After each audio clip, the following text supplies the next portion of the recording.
Bonjour, Naïda vous intéresse et vous voulez savoir comment bien la jouer et bien l'équiper? Alors ce guide est fait pour vous.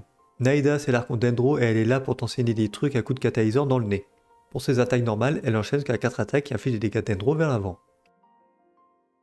Son attaque chargée consomme de l'endurance pour infliger des dégâts Dendro de zone vers l'avant après un court délai. C'est joli mais vous le ferez pas souvent normalement.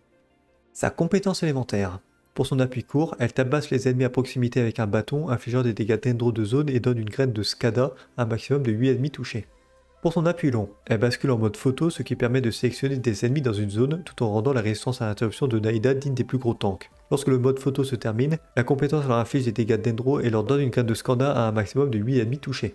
Les ennemis marqués par une graine sont liés les uns aux autres, et après avoir déclenché les dégâts de réaction élémentaire ou après avoir infligé des dégâts grâce à un noyau Dendro sur un ennemi affecté, Naïda déclenche une purification des impurs sur tous les ennemis liés infligeant des dégâts Dendro. Son déchaînement élémentaire.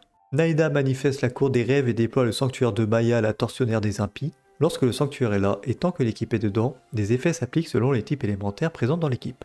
Pour le pyro, les dégâts infligés par la purification augmentent. Pour l'électro, l'intervalle de déclenchement entre chaque purification diminue. Et pour l'hydro, la durée du sanctuaire augmente. Si un minimum de 2 personnages de type élémentaire susmentionnés sont présents lorsque le champ est déployé, les effets augmentent davantage. Au niveau de ses passifs, le premier passif permet au déchaînement d'augmenter la maîtrise élémentaire du personnage déployé d'une valeur à 25% de la maîtrise élémentaire du personnage en ayant le plus. La plupart du temps, c'est Naïda. La maîtrise élémentaire peut être augmentée d'un maximum de 250 points de cette manière. Son deuxième passif, pour chaque point de maîtrise élémentaire que Naïda possède au-delà de 200 points, les dégâts infligés par la purification augmentent de 0,1% et son taux critique de 0,03%. Les dégâts de la purification peuvent être augmentés d'un maximum de 80% et son taux critique d'un maximum de 24 de cette manière. Au niveau de ses constellations, Naïda fonctionne très bien en C0, c'est un archon et c'est ça qu'on aime bien, donc on va pas se chercher à claquer de l'argent sur elle, même si elle est mignonne. Faut pas déconner non plus. Au niveau de ses armes, nous avons son arme de signature et globalement la meilleure dans tous les postes, sauf pour les dégâts, mais elle reste quand même très correcte. L'arme donne beaucoup de maîtrise élémentaire et permet d'avoir en plus de la maîtrise élémentaire ou des dégâts élémentaires en fonction des personnages dans l'équipe. De plus, vous augmentez la maîtrise élémentaire de 40 points de tous les personnages de l'équipe. Donc vous buffez vous-même et vous buffez les alliés. C'est génial. Si vous voulez jouer Naïda en tant que main DPS ou alors en tant que sub DPS, ça marche aussi. La meilleure option est la vérité de Kagura, qui donne un bon paquet de dégâts critiques et qui permet de renforcer les dégâts de la compétence élémentaire. En plus de donner un bonus de dégâts élémentaires lorsque vous êtes full stack. Sinon nous avons les armes critiques, par exemple l'origine des 4 vents, l'instant surfant, l'arme de signature de Moalani, le tome du feu éternel, l'âme de Neuvillette, l'arme de Royal Tesley, ou alors le mémoire de Tulali Tulalair. Ce sont des armes qui fonctionnent très bien en tant que DPS ou sub DPS pour les stats critiques. Après, les effets varient en fonction de comment vous la jouez. Si vous la jouez sur le terrain, par exemple, la supervision de trésorerie et la mémoire sont très bien. Sinon, nous avons l'Atlas de la voûte, qui augmente l'attaque, ce n'est pas forcément génial pour Naïda, mais qui donne un bonus de dégâts élémentaires qui est pas déconnant.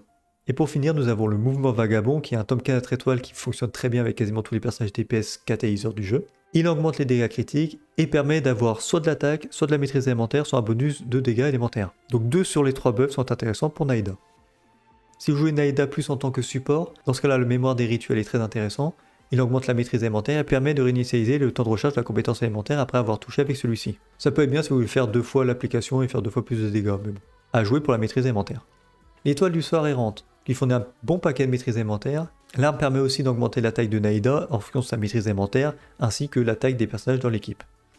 Le code de Favonius. Elle est plutôt situationnelle si vous êtes vraiment en déj d'énergie dans votre équipe. Donc elle fournit de la recharge d'énergie, ce qui est très bien, et permet au coup critique de Naïda de générer des particules d'énergie pour l'équipe. Visez les 60% de taux critique à Naïda pour obtenir l'effet fréquemment. Et pour finir, l'histoire des chasseurs de dragons. C'est un tome 3 étoiles qui fournit des PV, ce qui n'est pas intéressant, mais qui augmente la taille des personnages qui arrivent sur le terrain après Naïda. Et sinon, nous avons des armes qui marchent aussi bien en tant que dégâts qu'en tant que support. L'Atlas des Terres des Mers, c'est une arme free-to-play qui est forgeable chez le forgeron, qui donne un petit paquet de maîtrise élémentaire mais pas trop, mais qui augmente les dégâts élémentaires après avoir déclenché une réaction. Et le guide de magie, qui donne un bon paquet de maîtrise élémentaire pour une 3 étoiles, et qui augmente les dégâts infligés aux ennemis affectés par l'élément hydro ou électro, ce qui est parfait pour l'exubérance ou la stimulation. Au niveau de ces artefacts, je vous conseille vraiment de partir sur le souvenir de forêt qui confère un bonus de dégâts à Dendro, et qui baisse la résistance Dendro des ennemis touchés par la compétence de Naïda. C'est son meilleur set dans quasiment tous les scénarios. Si par contre ce set est déjà présent dans votre équipe, sur un autre personnage, vous pouvez partir sur le rêve doré qui augmente la maîtrise élémentaire ou l'attaque en fonction des personnages présents dans l'équipe. Pour cette fois-ci c'est la troupe qui est dorée. Si vous voulez vous amuser avec Naïda et faire de bons dégâts avec la compétence élémentaire, comme elle inflige des dégâts en étant hors terrain, alors le deuxième effet du set marche très bien. Vous pouvez partir sur la ténacité du millilitre. Alors le bonus de 20% de PV, on s'en fiche un peu, Ce qui est intéressant, c'est l'augmentation d'attaque des personnages de l'équipe après que Naida ait touché avec sa compétence. Comme sa compétence inflige périodiquement des dégâts, vous allez conserver l'effet du set tout le temps. Vous pouvez vous amuser à faire un mix de sets de 2 pièces maîtrise inventaire, 2 pièces dendro, 2 pièces maîtrise inventaire et 2 pièces troupes dorées, si vous n'avez rien d'autre en attendant d'avoir un set complet. Et pour finir, nous avons le set instructeur qui sont des artefacts 4 étoiles qui augmentent la maîtrise élémentaire pour Naida et pour l'équipe après avoir déclenché une réaction élémentaire. Ce set n'est pas à sous-estimer, il peut apporter énormément de dégâts pour l'équipe. Au niveau des statistiques à rechercher sur Naida, soit vous la jouez en tant que DPS, et dans ce cas-là, c'est pas compliqué, en stade secondaire, vous allez partir sur du taux critique et du dégât critique, de la maîtrise élémentaire, de l'attaque, ça reste quand même intéressant, et la recharge d'énergie pour avoir le déchaînement plus souvent. Pour le sablier, vous allez chercher de la maîtrise élémentaire en stade principal, pour la coupe, une coupe en dégâts dendro, et pour le diadème, vous aurez le choix entre du taux critique et du dégât critique en fonction de ce qui vous manque pour équilibrer les stats critiques, et pour les stats secondaires, toujours pareil, du critique, de la maîtrise et de l'attaque. Par contre, si vous voulez la jouer en tant que soutien, dans ce cas-là, c'est encore plus con, vous allez chercher de la maîtrise élémentaire, de la recharge d'énergie, et du critique pour le fun afin de faire plus de dégâts, donc pour le sablier, la coupe et le diadème en stade principal, de la maîtrise élémentaire, et voilà. Pour les équipes, c'est l'archonte dendro, donc elle va jouer dans des teams avec des réactions dendro, ça paraît assez logique. Nous avons l'archétype stimulation, qui comprend la propagation et la suractivation, donc si vous jouez avec un personnage électro pour faire de la suractivation, par exemple Sinnoh, Ketching, Chlorinde, Miko, etc., vous allez opter pour un personnage sub-DPS électro, puisque Naida applique très bien l'élément dendro, donc on va pas se faire chier. Fischl, Beidou, c'est très bien, et si vous voulez un peu de soin, Kuki Shinobu peut faire l'affaire. Pour le dernier personnage, vous allez chercher de la protection, par exemple le Zong, ou alors un personnage de soutien dendro, Baishu et Kirara, c'est très bien. Vous pouvez vous amuser à utiliser un personnage Anemo pour baisser la résistance élémentaire des ennemis, comme ça vous ferez plus de dégâts électro. Et dans ce cas-là, vous allez utiliser à la place du troisième personnage un personnage de support dendro, comme ça vous aurez de la protection. Pour une team propagation avec Alaitam, Tinari et KV, pourquoi pas, si vous avez envie de le jouer main DPS, avec des dégâts d'attaque normales pendant son déchaînement, c'est faisable mais c'est pas ouf. Vous allez toujours partir sur un personnage électro sub DPS, Fischl, Miko, Beidou, et voilà. La Raiden je ne conseille pas parce qu'elle fait pas beaucoup de dégâts avec sa compétence élémentaire. Et le dernier personnage c'est pareil, soit vous partez sur de la protection avec le Zong, soit avec les personnages dendro, et puis c'est tout. Les personnages Anemo, vous oubliez avec les personnages dendro, ils ne baissent pas la résistance élémentaire dendro, donc il n'y aura que Fischl qui va bénéficier de ça. Ça n'apporte des avantages qu'aux personnages sub DPS électro, donc c'est un peu dommage. Vous pouvez jouer Naida dans une team exubérance ou bourgeonnement, les deux sont relativement proches. Donc pour une team exubérance, vous aurez besoin d'un personnage dendro, par chance nous avons déjà Naida, et un personnage hydro pour générer les noyaux. Donc Xingqiu, Yelan, Furina, c'est très bien. Si vous voulez faire plus de noyaux en zone, Kokomi, Hayato et Neuvillette, c'est parfait aussi. Pour l'exubérance, Kuki Shinobu et la Raiden sont les choix privilégiés. Et si vous voulez faire des dégâts électro supplémentaires, alors Sinnoh, Chlorinde, c'est très bien aussi. Comme ça vous aurez de la suractivation et de l'exubérance en même temps. Et le dernier personnage, c'est assez flexible. Soit vous partez sur de la protection, ce que je conseille, par exemple le Zong, Kirara et Baishu, soit vous partez sur un personnage Anemo pour baisser la résistance élémentaire si vous avez un DPS électro qui fait de bons dégâts.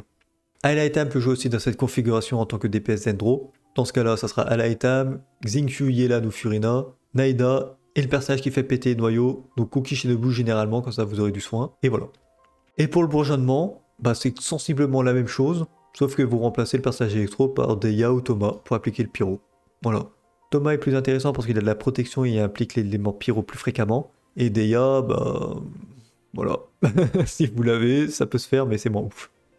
Et pour finir, vous pouvez faire une team fonte. En gros, vous allez utiliser la compétence de Naida pour marquer les ennemis. Ensuite, vous allez utiliser un personnage pyro, soit Bennett, soit Deia, selon ce que vous avez dans l'équipe, afin d'avoir l'état brûlure sur les ennemis. Et dans ce cas-là, Ganyu et Royal Tresley vont se faire plaisir à faire quasiment que des fontes à chaque attaque. Si vous n'avez pas les deux personnages 5 étoiles susmentionnés, alors Rosaria et Chongyun peuvent très bien faire l'affaire. Mais la fonte n'est pas souvent jouée parce que tout le monde s'en fout de cette réaction. Bon, au niveau de son apparence, ce qui est petit est mignon et ce qui est mignon j'aime bien, voilà. Bref, on s'en fout, c'est l'archon dendro, elle est craquée, elle est vachement bien dans tous les teams dendro, quasiment, sauf peut-être Brûlure, où Emily est plus intéressante qu'elle, mais sinon pour le reste, elle met une volée à tous les personnages dendro. Pas pour le DPS évidemment, mais en tant que soutien, c'est très bon. En dehors des teams dendro, elle n'existe pas, c'est juste ça le problème. Ou quasiment pas, les teams fontes peut-être, mais c'est tout. Donc voilà, si vous êtes un vrai fan du dendro, c'est le personnage qu'il vous faut. Et c'est un archon, donc elle sera toujours bien. Allez, ciao!